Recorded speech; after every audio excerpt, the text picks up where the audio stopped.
Alright, welcome back to my channel. This is Jason, also known as Omnis Prime. Today we're going to be taking a look at GigaPower's Grassor HQ02R. Before we take a look at the bot, we're going to go ahead and take a look at the box. This was released a few years ago. As I was saying, this was released a few years ago.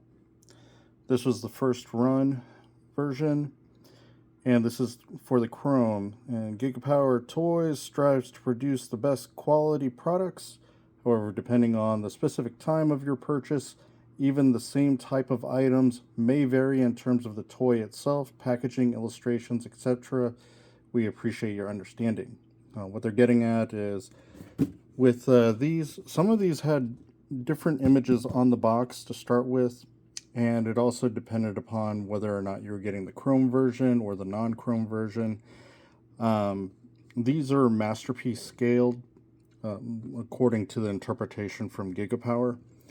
And these did not release in the order that the numbers are indicating, because the separator that was released is listed as HQ01R.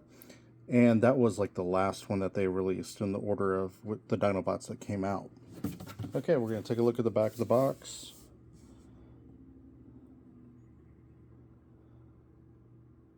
And now you'll see like different colors of or the head that's on here versus the one I have on the body here. And I'll get into that here in just a moment. If you want to read the description, you can go and pause the video there and you'll be able to see that. But I've got bunch of pre-production shots here of Grassor.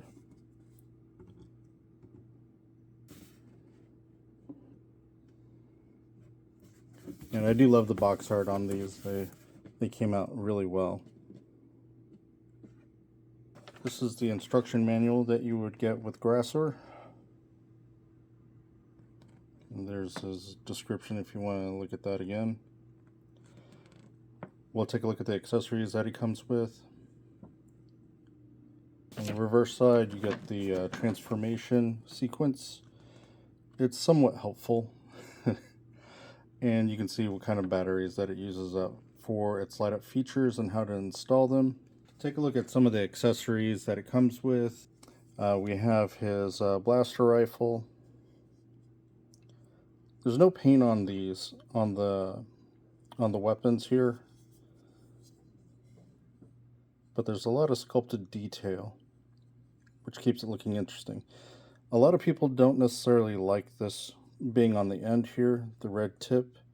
The reason that it's there is because there's a light up feature. This also has the Masterpiece notches that you have that will go and slide into the hands, and I'll show you how that works here in a little bit. Next up we have his sword. Each one of these swords here that are made for these Gigasaurs are highly detailed, and they're different. So you're not getting the same sword for each version of their Dinobot.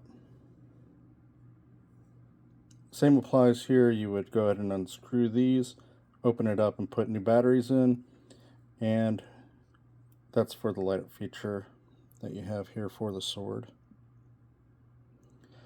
It looks really good when you have the lights off. It doesn't show up too well on camera with all these lights on. You get two of these. There are ports that are on Grassor where you can go ahead and plug this in. Sculpted detail and positioning these rockets on. You can place them on his arms. You can also, if I recall, you can place them on the legs. And the same applies when you're in alt mode. Now this is painted here on the tips, but not the rest of it. So there's no difference between the two. So when you're putting them on, yeah, you'll notice that you'll have holes that are going to be showing no matter which way you go about it. Now there's some more accessories here that it does come with. The head that I chose to keep on here is a bit different than what you would have in the cartoon. And With the toy, it didn't look like this either. This is just how I chose that I preferred how he would appear. But you do get an alternate head sculpt. And you can see that he has a red visor. The reason that it has a red visor, you can see that it's clear or translucent, is there's a mechanism to turn the lights on in the head, and his eyes would glow. With the blue ones, it doesn't, where you can have a screaming face or you can have like a more stoic face. And the same with the silver that we have here. There's also screaming face in silver. They did something interesting here. What they did was, if you want to, you can actually unscrew the back plate, and on here you would swap out the face by sliding this out, and you can replace the face with whatever you want. And you can see that it's got a red visor there, right? The visor actually slides off. The eyes here, you can see that they're red. Okay, so with the power of a spudger, you can actually push the eyes out. That there's actually channels that this will slide into, how it pokes out in the back of the mask here for the face. You have these little grooves carved out. You just slide them in and then be able to replace the eyes on the other face, whichever one that you wanted to use. This helmet is the more toy accurate helmet, whereas this one is more cartoon accurate. What I'm going to go ahead and do here for you is get it to look more like the cartoon. Now, it doesn't matter which head you use, you'll be able to use the light up feature. Battery compartment's actually back here. You'll notice that I have a piece of aluminum foil in here. That's to complete the circuit, because when I was putting the batteries in, they would kind of slide about and not complete the circuit to turn it on and off. You'll also notice that there's some flaking here with the paint, and that's one thing I'll say about this version. When it was released, it was fine. It came in perfectly fine. Over time, though, with transformation back and forth, there was some paint chipping that occurred here, and I swapped out the parts often on here, so it caused some scraping here. Now the blue visor, you can see it's got little pegs on here, and it's opaque. There's no light that's going to shine through this one, so if you choose to go with the blue eyes, you might as well forget about the batteries, because you're not going to be able to see anything through that. On the front, you can see where the holes are to go and connect the visor, but I don't have any chipping on this side of the helmet. It's actually pretty clean. As you can see, they didn't include a blue tint. They only went with red. For ease of putting the head on and off, it's a ball joint, and this is the part that goes in the center of the head. Go ahead and hold it into place. The other head has the same part, so if you wanted to, you could actually just snap the head on and off by pulling really hard. But I find this one's already on here. I just separate the head and just reattach it, so I don't have to worry about damaging anything underneath here. Alright, so I have the completed head back on here. So this is what he looked more like in the cartoon. There's an option to go ahead and go with the red visor if you prefer, but I like it with the blue visor. The toy version was like this, with the silver face, black head, and red visor. And this would be the one that would light up, but I don't have batteries in here to go ahead and do that. If you want to get an even more toy accurate look, it comes with these fillers that you can go ahead and place on the inside of his legs here. And what you would do to install them is you just blow out the leg here, open it up, rotate this out so it would look more like the toy. And then you have this gap that's left in the inside, right? You would slide it into place like this. And it's got sculpted detail in here. It's painted. It's actually painted really well. So it's good for if you want to display it for your toy and have it that way on your shelf, where you can have this displayed with the leg sitting on the outside, with the Dinobot leg itself on the outside like this. Now, GigaPower is known for doing an amazing sculpt here, and with Slag here, or their Grassor, that's no exception. As you can see, there's lots of detail from head to toe on this that's sculpted right in there. And I know I had mentioned that the red paint has flaked in parts on the body, but the chrome itself and the gold paint, it's actually held up really well. There's no discoloration that's happening like I've seen with other Transformers that I've had, be it third party or first party, where it starts to flake off or change color. Not having any of those problems here with this. It still looks really shiny, really crisp. All right, and let's go ahead and get some size comparisons here, since we have them areas with MP44. That's the official Optimus Prime. Skids here, since I have them handy. There's going to be a review that'll be done on this one here in a bit. Here's the boss, Grimlock, with Slag. As you can see, Grimlock is taller if you're going by the head level, but he stands taller because this is just higher. But you can see they look together. They look like they belong together. There's not huge differences between what was done for coloration on him to this one. So they look together really good as a set. All right, and I'm going to go ahead and show you how you can go ahead and get the weapons into place.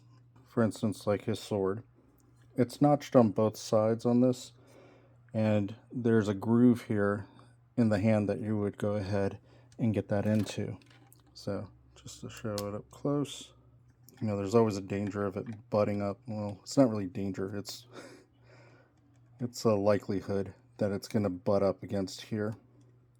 But once it's in place, it'll hold. But the weapons are a little heavy for these hands, so what happens is it doesn't always hold, but on camera, for some reason, he's holding on to it like for dear life. Whereas on the shelf, I've had to put these back into place over and over.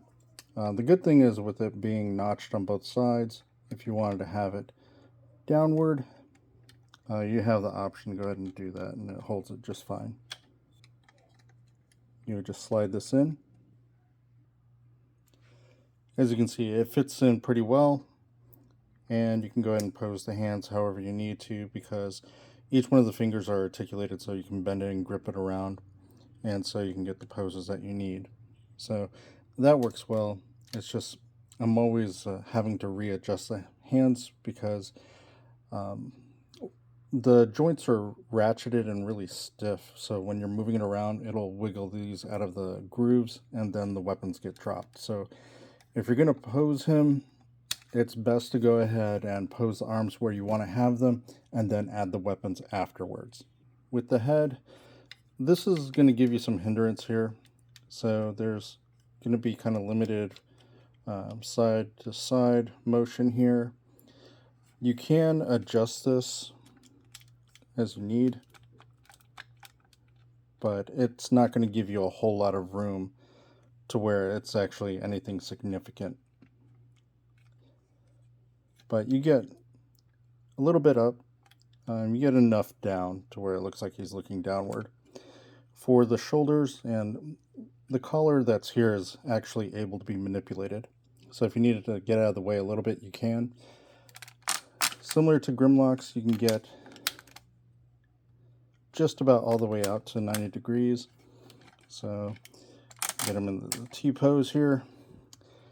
The arms, because of the wings that are in the back, you're not going to get a full 360 because it's going to hit that, but it is designed to go ahead and go back as far as you need to. And it's also part of the transformation. Sorry about the clicking noise. It's really heavily ratcheted. And on here, you'll see a cut here that's for the bicep swivel. And for the elbow, it's just 90 degrees that you get here. Again, just like with Grimlock, I wish you can get a little bit more out of it, but this is where it stops here. But they did sculpt it all the way around here, so there's no break in here that breaks up the sculpt at all. It looks really good. With the hands, you get full 360, and as I had mentioned before, you get full articulation with the fingers and at the joints on the fingers itself, and each one's individually articulated. Now for the waist, it's really tight, but you do get a swivel here, so you get as much of a range as you need.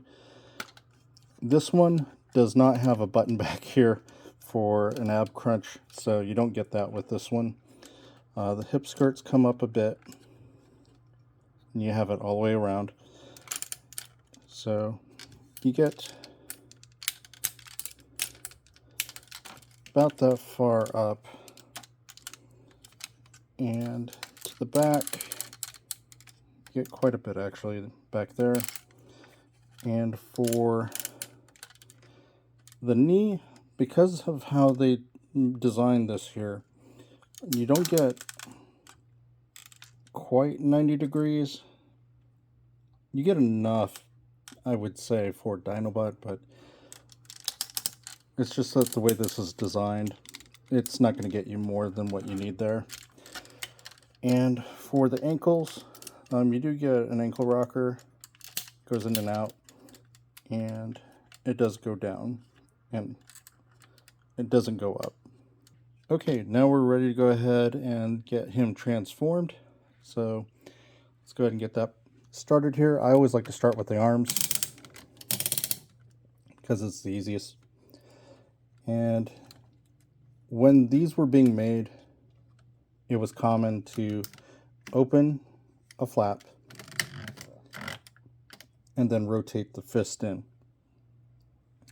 So for this, I find it easier to rotate it with the fingers out, just to have something to grip onto when you're going to have to rotate it back out. And I find that the fingers don't tend to get stuck when it's done this way. There's a groove that this is going to go ahead and connect into. Go ahead and close that off. Same applies here.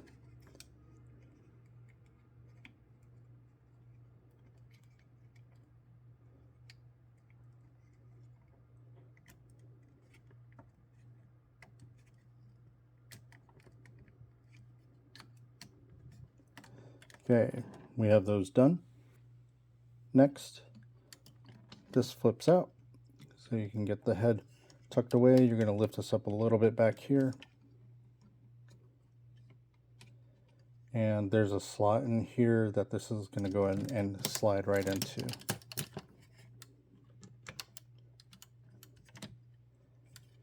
And since we're here, this falls.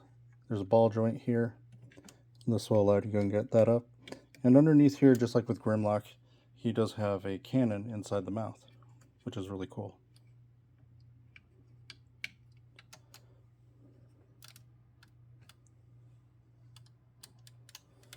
All right.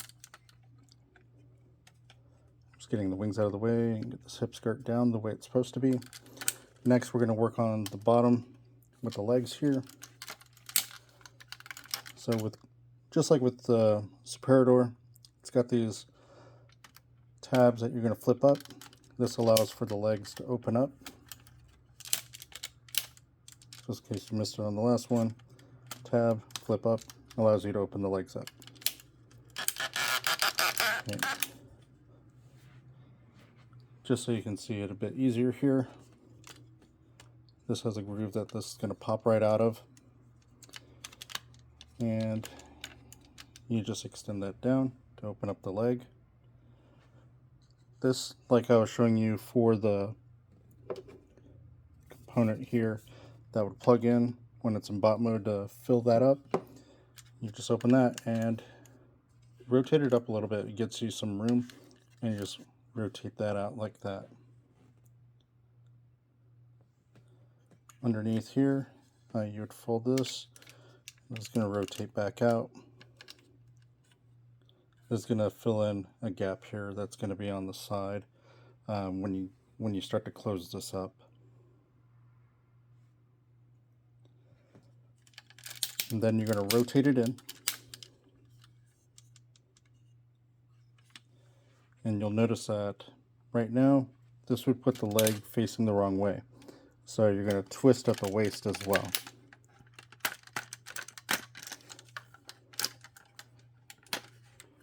A full 360. So before I get this side folded up, we'll go ahead and do the same here that we did on the other leg. So you're going to rotate it at the thigh, which I forgot again to show you during the articulation, but there is a thigh rotation here. We already have the flap here undone. Unhinge that, which allows us to slide back, open, rotate it a little bit, and then rotate it out on that. Okay, flip this, roll it down, and now we're going to go ahead and rotate this in.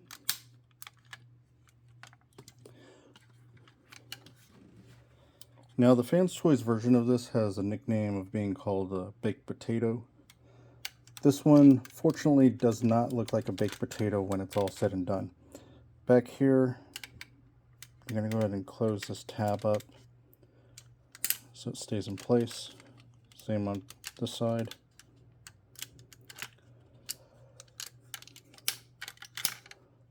And the panels back here, you're going to roll them up towards the center. So when you get this in, the joints will collapse in so you can connect this in the back. And you can see here that this will allow you to rotate this down so you can get this out of the way. You can get the arms out of the way here.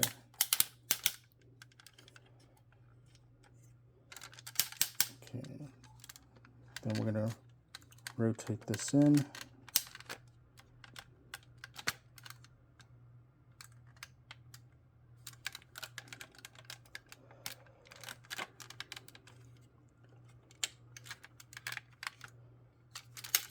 Same on this side.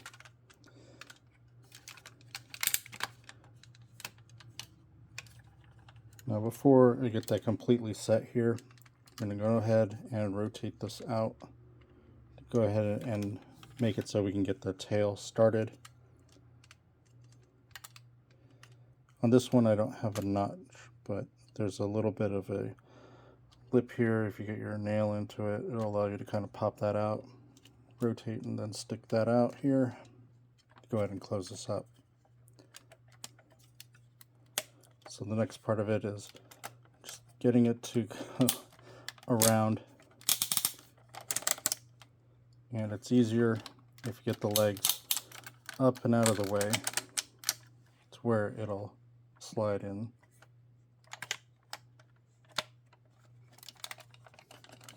And then just match it up inside here so you can get them inside the grooves. Just like that.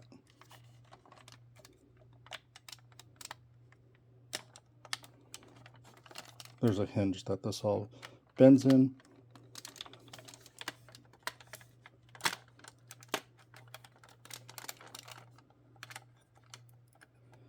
And you can push that forward or leave it flat, however way you want to do it. Now, a lot of people have a problem with getting this to stay put once you have that in place. But once you have that done, you're just about finished. So for the legs on the side, it just pulls this way, and then you're going to pull down. And I believe you get this flap down. This will allow you to extend. And then underneath here, I'm just going to roll that out. And we'll just do that again on the other side. So rotate it, push this down, and that'll make room to where you can go ahead and just pull the rest of the leg out and then flip out the foot. It's actually connected a bit easier because this will collapse on you over and over while you're doing that. If you open it up here, there's a groove. Sorry, the leg's in the way. I'll show it to you this way, it'll be easier. So while it's still apart, there's a groove here that's cut into the tail in a notch. You're going to connect it here first. If you don't do it this way, it's going to be really difficult to go ahead and get this completed. There, so that snaps into place there, and then you can get it into the groove as you're trying to get that into place. But if you line it up, it just snaps into place.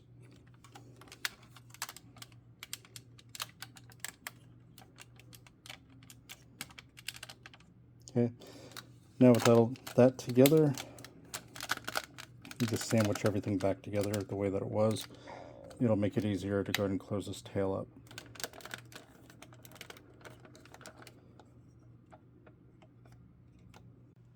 Alright, and there we go. We got him in the dyno mode. And transformation is not really difficult. It's just because of the weight that it can be kind of cumbersome to work with. Sorry, he was standing there with 3 legs. But articulation, just so you know what you can do, his head does rotate around, so if you want to go ahead and get some different poses out of him, you can. I showed you earlier that the mouth does open and close. You get motion, forward and back, whatever you basically need. He's actually pretty well balanced here with the legs, and you get a pretty decent range of motion here. And nothing breaks up the sculpt, so it looks really good no matter how you want to go ahead and move the legs around. The tail has some limited articulation of being able to swoosh side to side. As you can see, the chroming that was done on here is actually spectacular. There's not discoloration or chipping that's happening there. And we have these clear panels on here with added detail that comes out really cool. It looks very much like what you would have saw on the toy when it was originally released for the Generation 1 toys. There's a lot of painted detail. There is one place on here that is getting some wear, and that's right here, because this is the contact point with the ground when he's in bot mode. So I did want to point that out, that there's a couple places where there's wear, and also on the red paint that was part of the torso. There's chipping there. Also with the horns, I don't know if it's coming across here, but at the tips there's some wearing that's happening there. And I had mentioned the accessories here to make it look more toy accurate, and I'll go ahead and show those now. For the tail, these just snap on.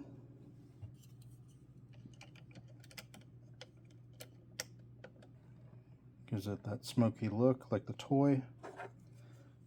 And then we have this piece that will go right over and snap in. And I had mentioned the collar is able to be moved around, so you can kind of get it however you wish to have it. Now, unfortunately, these are, aside from just this part here, the tail smoky parts won't be able to stay on when you're using it in bot mode. But I think it's a really cool look if you want to have that on display in dyno mode and you like the toy version. That's going to get you that accurate look. And I had mentioned these launchers. These can connect wherever you have posts like this here. So just to show you on this side, the different posts, you have a couple different areas that you can choose to select where you want to have it. The shoulder here doesn't have one there, but that's where the posts are if you wanted to utilize that. Unfortunately, in this mode, there's no place to put the sword or the gun. So we have, this is not Masterpiece, but this is what Hasbro is now calling Slug. It'll always be Slag to me. But this is the Studio Series 86. And I'll be doing a separate review for this guy here in a bit. But you can see that there's quite a difference in size between Masterpiece and going with mainline. Here he is with Prime. And here he is with Skids. And to me, that's what the scale for the Dinobots should be. They just stand out. There's no way of just hiding them. That's the way they should be. Alright, Grassor from GigaPower. This is a bot that's actually still being made. There's different variations of it. Some with what other people may think of as better paint schemes than what was done during its original release. And I wouldn't argue against it. Every time they come out with another version of it, they do a good job of it. But I got this one from the Chosen Prime a few years ago, and I believe there still may be some in stock. I'll put a link down in the description below if you have an interest of getting one of your own.